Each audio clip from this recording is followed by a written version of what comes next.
जय हिंद। आज हम समझते हैं फिजिक्स का एक और टॉपिक है विकृति, जो आपको बार बार इससे न्यूमेरिकल पूछा जाता है रेलवे के एग्जाम में खासकर। और एसएससी में आपको विकृति क्या है, कितने तरह के हैं, प्रसार विकृति, अनुदैर्ध्य विकृति, पॉइसन गुणांक, आयतन विकृति और अपरूपण विकृति क्या होता है, इन सबको बारी बारी से जानेंगे। पॉइसन गुणांक आपको बार बार एग्जाम में पूछता है। आइए समझते हैं विकृति। विकृति का मतलब होता है क्या है? विकृति, जिसको इंग्लिश में स्ट्रेन भी कहते हैं। विकृति चार तरीके होते हैं। विकृति का मतलब होता है कि किसी के आकार में अगर परिवर्तन हो जाता है तो उसी को विकृति कहते हैं। आइए समझते हैं विकृति। वस्तु की मांग में परिवर्तन के अनुपात और प्रारंभिक मांग को हम विकृति कहते हैं। जैसे अगर ये कोई स्टेज है और इसको हम थोड़ा सा बड़ा कर देते हैं तो यही एक विकृति का रूप लेता है, किसी को रूप दे देता है।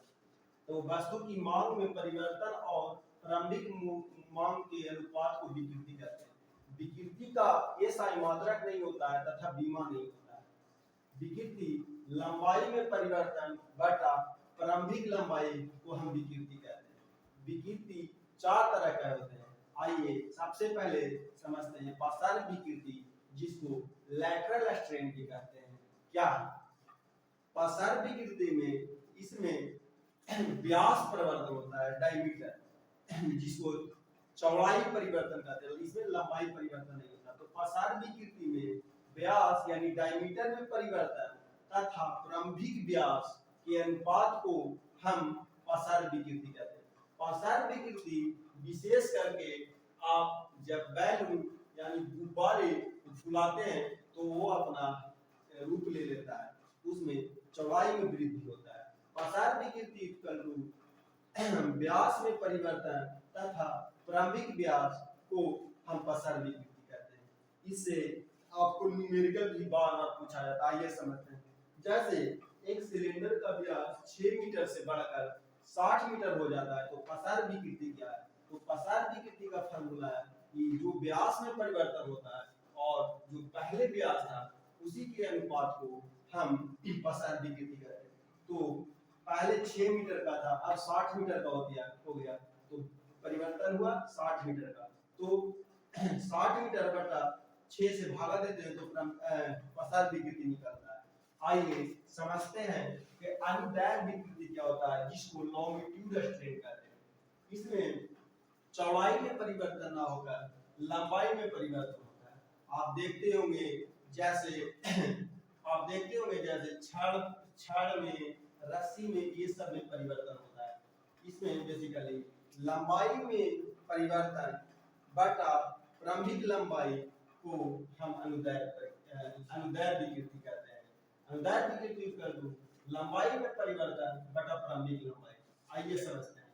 जैसे अगर एक छड़ की लंबाई को 20 मीटर से बढ़ाकर 30 मीटर हो जाता है तो इसका अनुदैर्ध्य विकृति क्या होता है आप निकाल सकते हैं। जैसे पहली लंबाई 20 मीटर था, अब 30 मीटर, कितना का वृद्धि हुआ? तो 10 का। और प्रारंभिक लंबाई भी, तो अगर इससे भाग देते हैं तो 0.5 मीटर आता है।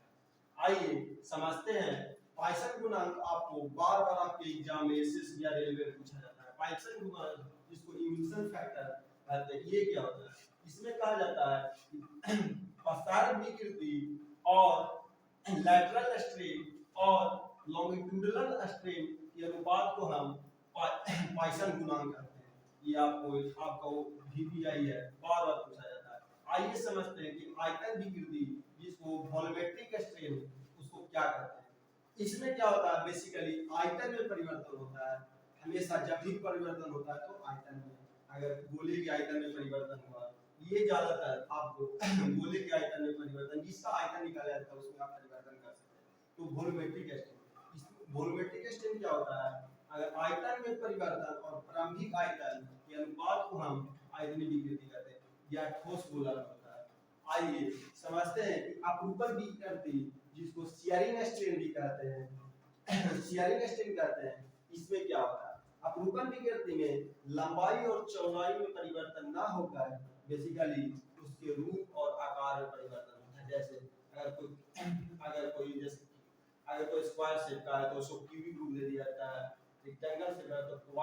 दे दिया जाता है, तो उसी को हम अपरूपण विकृति कहते हैं। अपरूपण विकृति का फार्मूला भी है कि वस्तु की आकृति में जो परिवर्तन होता है बटा प्रारंभिक आकृति को हम अपरूपण विकृति कहते हैं।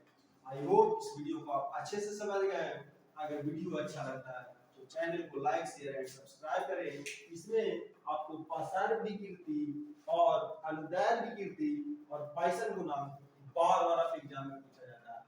आई होप इस वीडियो को अच्छे से समझे होंगे। वीडियो